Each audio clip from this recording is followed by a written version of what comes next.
कैसे हो आप सभी। आई होप कि आप सभी सही होंगे। मेरे भाई आज मैं लाइब्रेरी से मतलब मैं घर की तरफ आया हुआ हूँ। तो मैं बस ये कहना चाहता हूँ कि मैंने आपसे कहा था कि मैं आपको टेलीग्राम पे कुछ बताऊँगा, लेकिन चलो कोई बात नहीं, मैं यहाँ पे आपको बता दे रहा हूँ। देखो, सिलेबस की हमने बहुत सारी बातें कर ली कि सिलेबस क्या सिस्टम है, क्या कैसे क्या रहना चाहिए। ठीक है। और मैं अपने कमरे में नहीं हूँ, मैं अपने कमरे से बाहर हूँ आज। तो मैं आपसे बस ये कहना चाहता हूँ यहाँ पे, देखो, सिलेक्शन का सीधा सीधा सिद्धांत बताऊंगा कि सिलेक्शन किन छात्रों का होता है और किस तरीके से होता है। ठीक है। अब मैंने बहुत सारी बातें कर ली कि ये कर लो वो कर लो, नहीं यार, देखो समझा तो मैं तुम्हें बहुत कुछ चुका हूँ, लेकिन बार ये सीधा सीधा टॉपिक उस चीज़ पे आने का कि जिससे कि सिलेक्शन हमारा हो जाए। देखो, सिलेक्शन होगा किसका। देखो, पहले नंबर तो ये है कि तुम्हारे पास सारी कंटेंट तुम्हारे पास तैयार होनी चाहिए, चाहे वो किसी भी फॉर्म में हो, चाहे वो पीडीएफ फॉर्म में हो, चाहे वो लिखे हुए आपके पास होने चाहिए। ठीक है। नंबर एक तो ये होना चाहिए। नंबर दो पे आपको सारी चीज़ें याद होनी चाहिए। ठीक है। स्टैटिक मतलब ये छोड़ना कुछ भी नहीं है। अब बाकी मुझे नहीं पता, तुम छोड़ दोगे तो वो भर्ती तुम्हें छोड़ देगी, चाहे वो 1 नंबर से छोड़े चाहे 2 नंबर से छोड़े। ठीक है। मैं उनमें से नहीं हूँ कि ये पढ़ लो 5 महीने 15 दिन में सिलेक्शन हो जाएगा, 1 महीने में सिलेक्शन हो जाएगा, इन टॉपिकों से नहीं होता यार। दिल्ली पुलिस की वैकेंसी तुम कम समझ रहे हो, कंपटीशन बहुत कम है। आपको लगता है कि बहुत कम से ये सब कुछ हो जाएगा, मतलब तुम्हें लगता है कि छोटा ऐब ही पढ़ के और तुम्हारा सिलेक्शन हो जाएगा, तो पढ़ लो और कर लो, बाद में अपना रिजल्ट भी देख लेना। अब तुम्हें लगता है कि उम्मीद तो सबके अंदर होती है। मेरे पास बहुत सारी कमेंटें आती हैं कि भैया मैंने कहीं यूट्यूब पे ये भी देखा था कि 15 दिन में ये करवा रहे हैं, 1 महीने में करवा रहे हैं, सिर्फ ये पढ़ लो। यार सिर्फ से काम नहीं चलेगा यहाँ पे, ये बात दिमाग से निकाल देना कि सिर्फ से सिर्फ काम निकल जाए तुम्हारा कि ये पढ़ लोगे तो हो जाएगा। पढ़ना सब कुछ पड़ेगा तुम्हें। और देखो सुनो, पढ़ने का तरीका क्या होना चाहिए।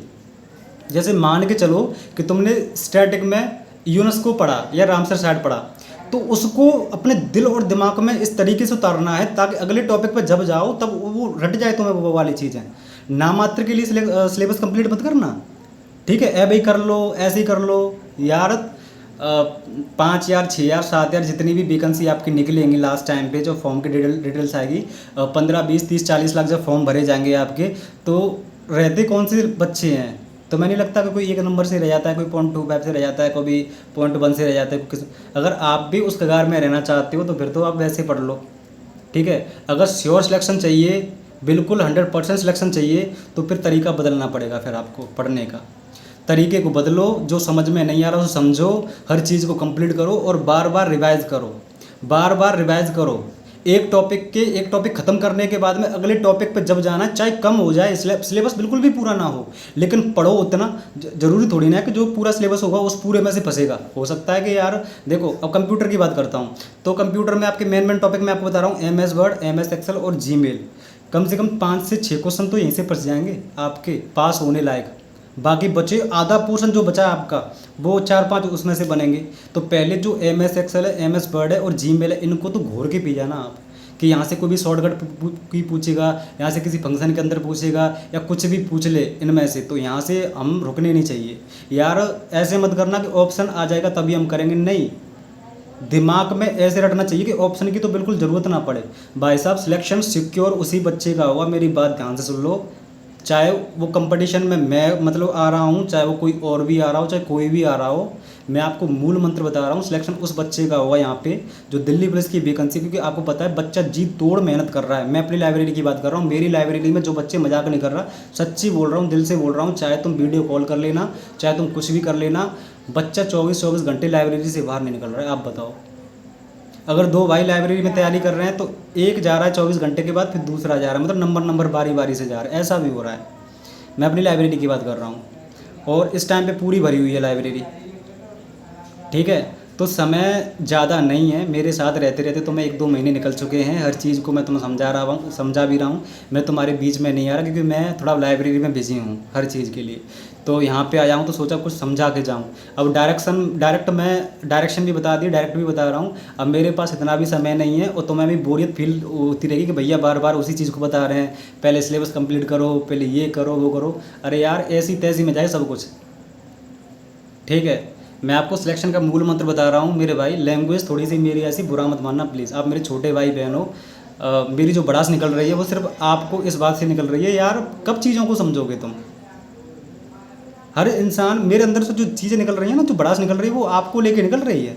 अब पता नहीं कौन से ख्यालों में खोए हुए अभी भी। जो बच्चा अगर अपने सिलेबस को आज तक नहीं समझ पा रहा है, मैं मजाक नहीं कर रहा, उसका सिलेक्शन बिल्कुल भी नहीं होगा। A4 साइज पेपर लो, मैं कह रहा हूँ आपका सिलेक्शन बिल्कुल भी नहीं होगा, चाहे तुम कुछ भी कर लो। अब देख लो, कर लो तुम जो जो तुम्हारे जी में आए, तुम्हारा सिलेक्शन नहीं होगा। जिसको कंपटीशन में भी सिलेबस ही समझ में नहीं आ रहा कि मेरा सिलेबस क्या है, इसमें मुझे कैसे क्या करना है, कैसे नोट्स बनाने हैं, कैसे PDF निकलवानी है, कैसे क्या करना, नहीं होगा यार तुम्हारा। तुम कुछ भी कर लो, मैं कह रहा हूँ यार, तुम मुझसे बात कर लेना, मेरे मुंह पे गाली दे देना कि तू तो मुझसे ऐसे कह रहा था कि तेरा सिलेक्शन नहीं हो रहा, देख ले मैंने अपना सिलेक्शन ले लिया। नहीं होगा भैया, एक्सपीरियंस से बोल रहा हूँ। सिलेक्शन पेपर मैंने भी निकाला हुआ है, और पेपर कैसे निकलता है वो सब सारी चीज़ें मुझे पता है। भीड़ में आप जैसे बच्चे रहते हैं जो सिलेबस को बिल्कुल भी समझ नहीं पाते। कौन रहता है भीड़ में? लाखों की भीड़ में कौन रहता है? हर इंसान का नंबर आता है। जिनका नंबर नहीं आता वो आप लोगों में से रहते हो जो मेरी बातें सुन रही हो, जिनको अब यही समझ, चाहे वो लड़का हो या लड़की हो, ठीक है। अरे ये कैसे होगा, वो कैसे होगा, यार अब समय इतना नहीं है। अब देख लेना, तुम देख लेना यार, तुम मेरी बातों को मजाक में ले रहे होंगे कुछ भी, तुम देख लेना। तो समय अब इतना है कि रट्टा मारो, GS को तो घोल के पी जाओ, ठीक है। कंपटीशन में अगर भागीदार लेना, एक सीट पक्की करनी है ना, तो बेटा पढ़ लो, ठीक है। ये भाग दौड़ भरी ज़िंदगी में वो बोलते हैं ना कि बहती गंगा में अगर तुम्हें हाथ धोने हैं ना, तो वो गंगा के साथ चलो, उसको आगे पीछे मत दौड़ो कि भैया मेरा ये रह गया, भैया मेरा वो रह गया, मेरे ये समझ में नहीं आ रहा, मेरे वो समझ में नहीं आ रहा, मुझे मैथ नहीं समझ में आ रहा, मुझे रीजन। यार कब तक समझ में नहीं आएगा? पेन और कलम और वो सवाल, कुछ लिखे हुए शब्द वो तुमसे भी ऊपर हो जाएंगे। जिनको तुम अपने हाथों से निकाल रहे हो उन शब्दों को, तो वो तुमसे भी ज्ञानी बन जाएगा। वो चीज़ें तुमसे शॉर्ट आउट नहीं होगी, इतने बड़े हो जाओगे। क्या तुम्हें वो समझ में आ जाएगा कि भर दिया तसला, उसमें बालू मिट्टी करके घोल बना दिया और कह दिया था तीसरी मंजिल पे लेके जा, फिर वो तुम्हारे समझ में आ जाएगा? वो करने लग जाओगे फिर तुम्हें, हैं? इसमें राजी हो? अगर इसमें राजी हो तो बेटा पेपर और कलम, वो सवाल तुम्हें बहुत मोटे मोटे लगेंगे, ठीक है। कोई बात नहीं, समय है ना अभी दादागिरी करने का, ये सब कुछ अभी पेपर कलम लगाने का और AC की ठंडी हवा में लाइब्रेरी में बैठने का, रुतबा निकलेगा बेटा तुम्हारा, ठीक है। मत समझो तुम मेरी बातों को, अभी जाएगा तुम्हारा अभी ये सब कुछ। जब समय निकलेगा ना तब पता चलेगा तुम्हें। अभी तो तुम्हारे ये समझ में नहीं आ रहा, वो समझ में नहीं आ रहा, धज्जियाँ उड़ेंगी तुम्हारी अब कुछ समय के बाद में, ठीक है। डायरेक्ट पॉइंट की बात कर रहा हूँ। इसके बाद में फलानी ढिमका इस चीज़ पे कभी वीडियो नहीं लेके आऊँगा, याद रखना।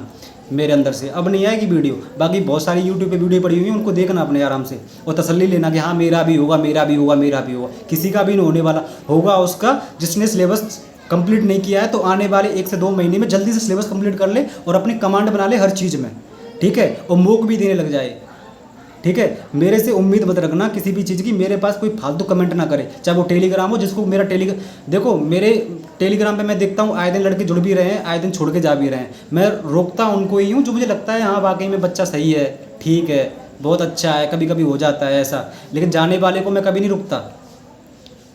बात टेलीग्राम चैनल की नहीं है, कोई बात नहीं, उससे छोड़ देगा तो वो ये नहीं है कि वो पढ़ना बंद कर देगा या समझ में नहीं आएगा, आएगा उनकी भी।